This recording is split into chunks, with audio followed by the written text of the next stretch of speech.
I'm sorry, I'm just trying not to cry, but it's been a lot. I I mean, I don't even know what to say, to be honest. I know it's been about 4 days. Nothing to apologize for, thank you. It's been a lot. In case you guys are questioning where all these emotions are coming from and everything, it's been a lot this whole week. And sometimes tragedies are very unexpected in life that you just never thought it was gonna happen, you know? So for those who don't know, my cousin, his wife, and their first child, which is a daughter, passed away from a car accident on Monday morning. Well, actually, it was more specifically Saturday, but we got the confirmation on Monday. It was a big shocker for all of us, especially for my dad, because it was mostly his side of the family. It's been a lot. I feel like it's been a difficult time lately when it comes to like just trying to get things back on track and all that stuff. So I just don't know how to put it in words. I still have my cry spells and everything. I'm slowly getting back on track again and everything. So it's been a lot for sure. I had to step away from live streaming for a couple days. I was just not in the right headspace to be in this position. I think what hurt me more is that I personally was going to Mexico to the funeral with my dad, but I mean, I don't want to get too political, but due to the circumstances that we're in, and especially with immigration, it actually was a risk, like, for my dad to go there because he doesn't have like, well, he's not US citizen, he has green papers, but since immigration is very restrictive in the US, it affected us from not going. Like, for me, I can go, but I unfortunately couldn't go on my own. I needed like some of my family members to come with me that time. It was hard. I was dealing with a lot of anger because we couldn't go, and I know that same goes with my dad. And it's hard when you just can't go to see your family. I think what's worse about it is that it affects us from seeing our families that we care about so much from the other side of the region. It hurts. It really hurts. I think to this day it still hurts. It wasn't easy at all. We just didn't know that it was gonna happen. As a Mexican that can no longer visit my family in the US, I feel it hurts. It really hurts. The one thing I would say that I'm grateful at least that I get to see him last year. I was able to go to his baby shower with his wife, and they confirmed it was a girl at that time, and it was very special that day. It was very sweet because I think what made it special, to be real, is that I haven't seen my relatives from my dad's side for 6 years, and boy, a lot has changed 6 years at Mexico where they're at. I'm glad, like, at that time, I'm glad their lives were doing well.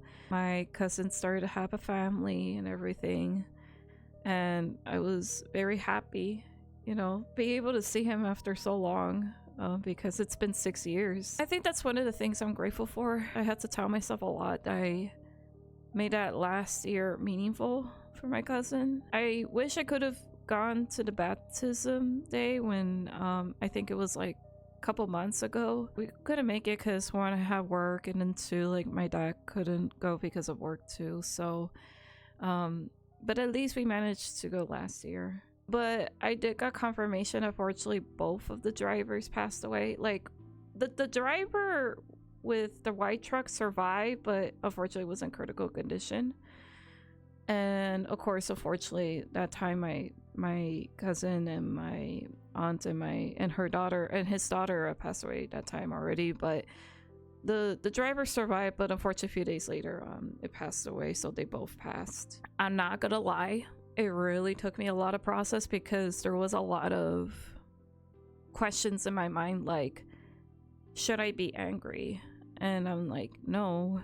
At that time I was a little upset because that person survived and my cousin didn't, but I think after kind of processing those emotions, taking a step back, I also felt bad for that person who survived, because I mean, God forbid if they had to go through this suicide watch, because that person had to like live with it. But well, the person was at the hospital, but it didn't last long that it passed too. And I think after what everything happened, I want to forgive this person. You know, I feel like I don't want to feel upset anymore, because I did felt bad for that person, because I can imagine how he or she feels. I think they wouldn't mean to. They do not mean to hurt anybody. It was an accident, you know. Car accidents happen to everybody. But when it comes to these tragic accidents, like out of the blue, like, I'm sure they don't mean it. All I could say to myself, and I think everybody's doing their best to tell themselves, like, and I feel very bad for my uncle, because that was his son. He has he had three children, but they're already now grown up. He did lost his son, but also years ago he also lost his wife. So now it's just him and his daughter and son, and it's hard. It's very hard.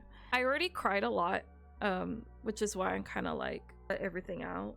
After what happened these past couple days, I have my tears. I hope that the person who was, you know, both of them, I hope they both find peace, and I hope that both sides in the families, they find peace for all of this. I would agree that it's gonna be a while, that grief comes in different waves and forms for everybody, especially me. I may not be my 100%, but I do want to remind everybody to, I know you guys are very patient, but for those that, you know, never heard of this, and all I could say is, like, it's gonna be a while to slowly get back mentally. All I could say is, like, I'm in an okay state to at least stream again, and at least to, you know, move slowly forward in life, even if it's not easy, to be honest. It's been a lot, and I'm just having room and time to be with my family, but also to support one of my relatives that know my cousin. Well, she lives here, but originally her hometown was over there with my cousin, because they grew up together over there. And I think we all, me and my family all did. Car accidents, it's something that people don't expect that to happen. It was, I feel like by the end of the day is an accident for sure. And I think it's a reminder that, man, like, how can I put this?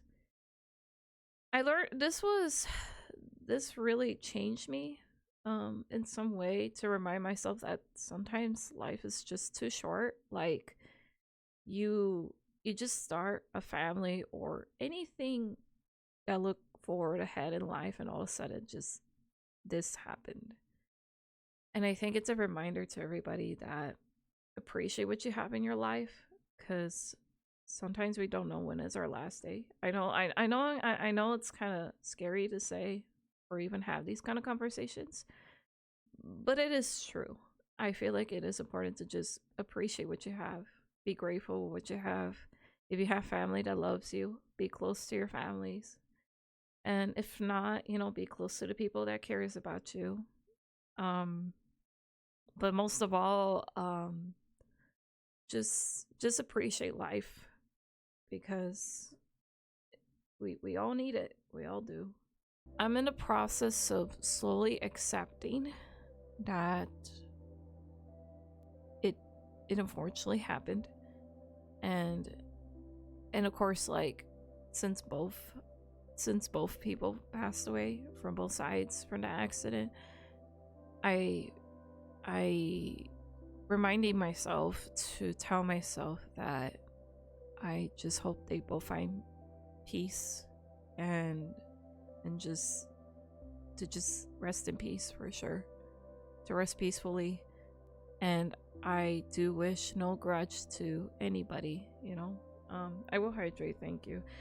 I do wish no grudge with anybody at all, or any like elements of anger, like in both sides at all. And I hope that, you know, that both sides could forgive, because I know I want to forgive. I want to forgive, you know, both sides and everything that happened, because at this point they're no longer in this world. But I do want to, you know, but I do want to forgive myself. I want to forgive that everything that happened. And at least they're both in a better place now, and they're no longer suffering, and stuff like that.